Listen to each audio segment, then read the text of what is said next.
So when you're holding your hook and you're grabbing the yarn, I like to grab it with my pinky because that way I have a little bit more control, and then drag it around the outside of my hand and wrap it around my index finger.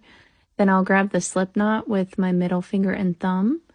And once I have more that I've crocheted, I'll grab my work with that. Now the next thing to do is maintain the tension. So you want it to be where you can wrap your hook around the yarn and glide it through. You don't want it to be too tight like it is here. If it makes a noise, it's too tight. If it's too loose, it'll pop off your index finger completely.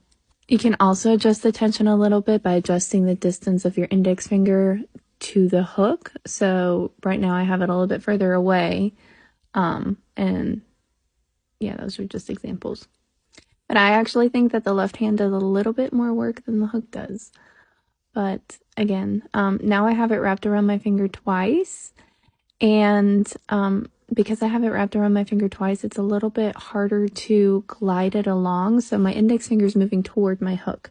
In order to loosen up some of the tension, I'm losing one of the loops.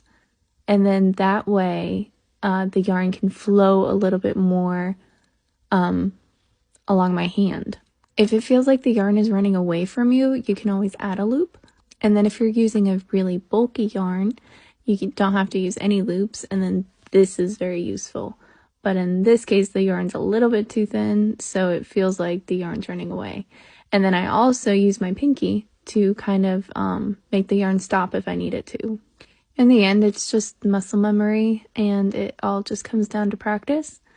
So I hope that helps.